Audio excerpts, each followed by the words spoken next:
અંધારાની ભૂલ છાવરે કપટ પોતાની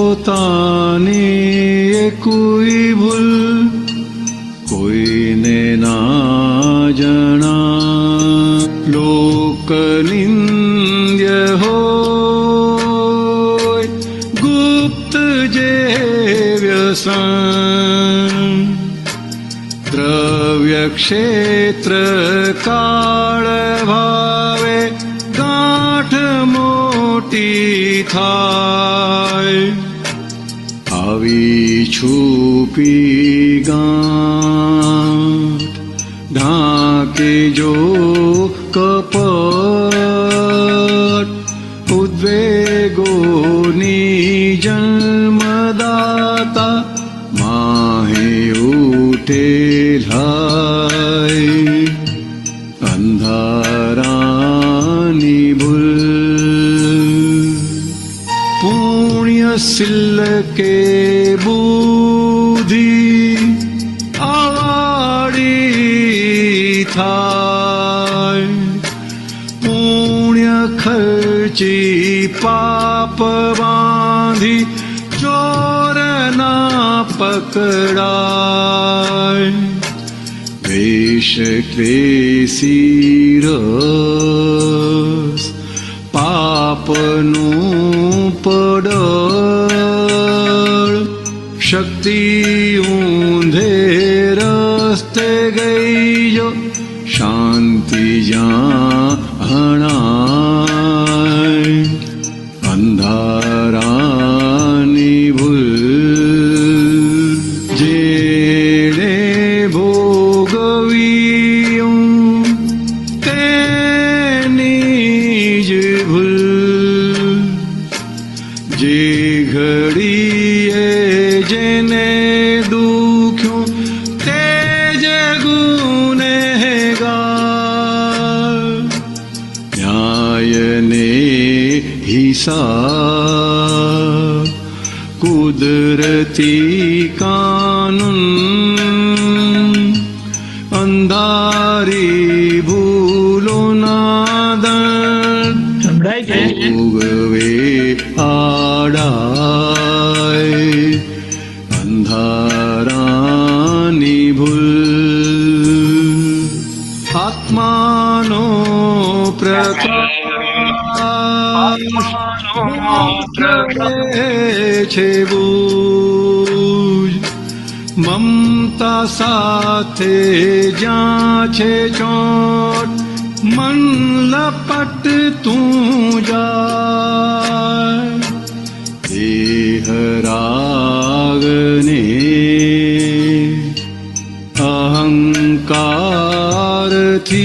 અહંકારથી તૃષ્ણાને અપેક્ષા થકી રાગ દ્વેષ થાય અંધારાની ભૂલ આપે છે જે દંડ સત્તા વ્યવસ્થિત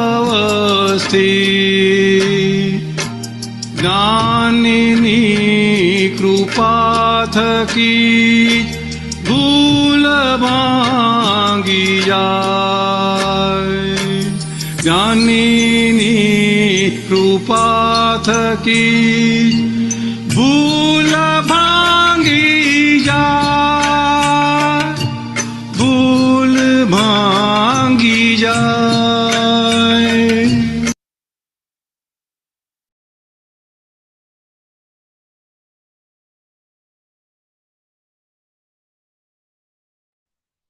જય સચ્ચિદાનંદ.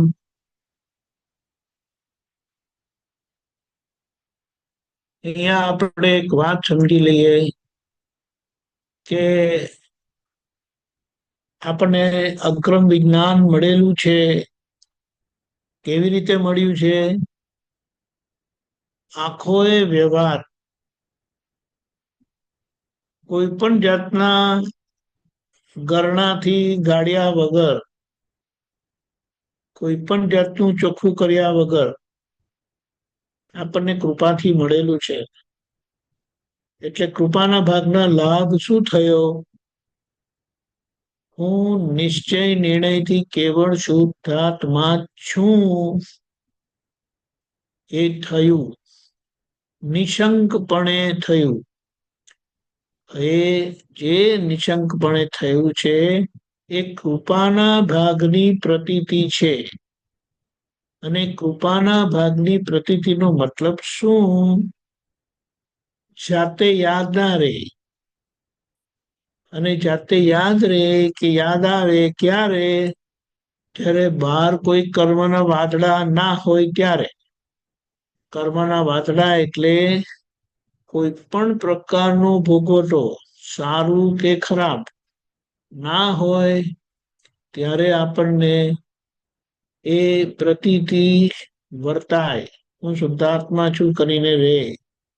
અને જેવો સંજોગ આવે, અને જેવો સંજોગ આવે એટલે એ સંજોગ એના વાદળા લઈને આવે. એ કયા વાદળા છે? તો કઈ કે ભોગવટાના છે. કયા ભોગવટાના છે? સાતા અસાતાના છે. એટલે સાતા અસાતા, ગમો અણગમો કરાવે. અને એ ગમા અણગમામાં આપણે ઓસિલેટ થયા કરીએ. યા ગમવાના ભાવે હોય છે યા ના ગમવાના ભાવે હોઈએ છીએ. હવે આ પરિસ્થિતિને આપણે એમાં જાગૃત રહેવાનું છે. એટલે ત્યાં આપણને આજ્ઞા આપી છે. અને આજ્ઞા આપણને શું કહે છે? કે નિશ્ચયનો ભાગ, એમાં હું નિશ્ચય નિર્ણયથી કેવળ શુદ્ધાત્મા છું અને પ્રજ્ઞાશક્તિ ત્યાં પ્રગટ થઈ છે, જાગૃત થઈ છે. તો એ પ્રજ્ઞાશક્તિ આપણા આખા ઉકલતા વ્યવહારને પ્રકાશમાન કરે, પ્રકાશિત કરે. તે વખતે આપણે અંતરાત્મા દશાએ એને જોઈ લઈએ, સમજી લઈએ. અને આજની ભૂલ, કારણ કે ડિસ્ચાર્જ અહંકાર રહ્યો, કૃપાથી ચાર્જ અહંકાર ગયો. એટલે કર્તા ભાવનો અહંકાર રહ્યો નથી. પણ આ ડિસ્ચાર્જ અહંકાર જે મારાપણા વાળો છે, એ આવા કર્મના પરિણામમાં મારાપણું કરાવે. અને એ મારાપણાનું વાદળું છે કે જે આપણને એ ભૂલના પક્ષમાં જ બેસાડે છે. ભૂલના સામા વળ્યા નથી થતા અને તેથી પ્રતિક્રમણે થતા નથી, એવા થતા નથી. એટલે અહીંયા આપણે કેન્દ્રમાં આજ્ઞા જ રાખવાની છે. અને આજ્ઞા જેમ જેમ સમજાતી જશે તેમ તેમ આજ્ઞા પડાશે. નિશ્ચય દ્રષ્ટિ એ તમને, એટલે આપણને બધાને વ્યવહાર પ્રકાશમાન કરે છે, પ્રકાશિત કરે છે. અને એ વ્યવહારમાં આપણી કેવી કેવી ભૂલો થાય છે. પહેલી આપણે આચરણની ભૂલ કહીએ, વ્યવહારની ભૂલ. કે આપણા વ્યવહારથી સામાન્ય કેટલી દુઃખ થાય છે, આપણા વ્યવહારથી સામા જોડે કેટલી અને કેવી અથડામણ થાય છે. વાણીની અથડામણ, માન્યતાની અથડામણ, વ્યવસ્થિત શક્તિની માન્યતા એટલે એ સ્વીકાર થતો નથી, બુદ્ધિના ધોરણની અથડામણ, અહંકારની અથડામણ, આ બધામાંથી નીકળતા જવાનું છે. એટલે આ બહારના ભાગમાં જે જે બધી ભૂલો રહેલી છે એની સામે આપણી પાસે 9 કલમો મળેલી છે. વાક્મન વચન કાયદી કોઈને કિંચિત માત્ર દુઃખ ના હો, કેવળ શુદ્ધાત્મા અનુભવ છે. આ જગતની કોઈ પણ વિનાશી ચીજ મને ખપતી નથી. એ બધામાંથી આપણે પોતાનો વ્યવહાર સારી રીતે જોઈ લઈએ. જેમ આપણે કહીએ ને, જેવા ચશ્મા પહેરીશું એવું દેખાશે. એટલે દાદાએ આપણને જુદા જુદા ચશ્મા આપ્યા છે. એ દાદાઈ દ્રષ્ટિથી આપણે આપણા વ્યવહારને તપાસી જોઈએ. અને એ વ્યવહારને તપાસતા આપણને આપણી એક પછી એક બધી ભૂલ દેખાતી જશે, સમજાતી જશે. અને આજે પણ જે એનો પક્ષ ખેંચાયા કરે છે, એના પક્ષે બેસાય છે, એનું રક્ષણ થાય છે. એ રક્ષણ નહીં થતા આજે પોતાની વાતનું રક્ષણ કરવું એને કપટ કીધું. એટલે ધીમે ધીમે આપણે પોતાની વાતનું રક્ષણ કરવાનું બંધ થાય, એ કપટ ઓલ ધ વે આખું નીકળી જાય. અને દાદાએ કીધું એવા ખુલ્લા થયેલા પછી મારા જેવા થઈ જાય, દાદા જેવા થઈ જાય. એટલે આ બધી ભૂલોને લક્ષમાં રાખીને આપણે ધીમે ધીમે કરીને એના પર ધ્યાન આપીએ, એને ચોખ્ખું કરતા જઈએ. આજે બે વસ્તુ થાય છે. એક તો વ્યવહારની ભૂલ થાય છે, વાણીની ભૂલ થાય છે. એટલે આપણી વાણી એવી નીકળે છે સામાન્ય દુઃખ થાય, આપણો વ્યવહાર એવો છે જે સામાન્ય દુઃખ થાય. અને એ જ્યાં વાણી વ્યવહાર બગડે છે ત્યાં પ્રતિક્રમણ ખપે છે.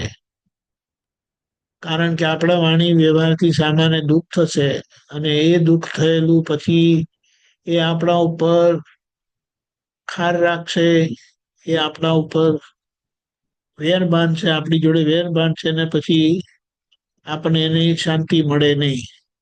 એટલે એના વેરમાંથી છૂટવા માટે પ્રતિક્રમણ માંગે છે, તે આપણે કરાવીએ છીએ.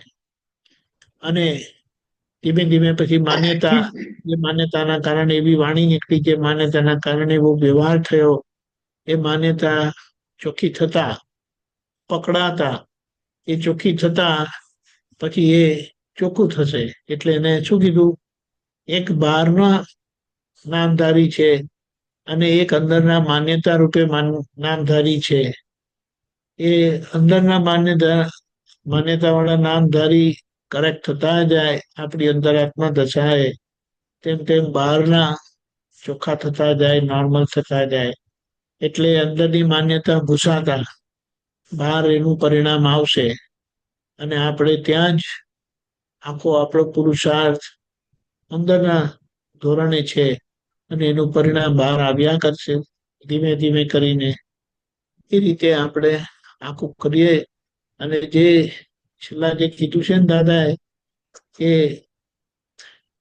દંડ માત્ર વ્યવસ્થિત થતી છે, કોઈ વ્યક્તિ આપણી દ્રષ્ટિમાં આવે નહીં ભૂલવાળા, અને વ્યવસ્થિત જ છે. એટલે આખી આપણી દ્રષ્ટિ નિર્દોષ થતી જાય છે. જેમ કીધું છે કે વિતરાગ પુરુષોએ, વિતરાગ ભગવંતોએ શું કર્યું, જ્ઞાની પુરુષોએ શું કર્યું, એમની દ્રષ્ટિ નિર્દોષ કરીને જગતને નિર્દોષ જોયું, અને ત્યારે એમને જગત નિર્દોષ દેખાયું, અને ત્યારે એ છૂટા થયા.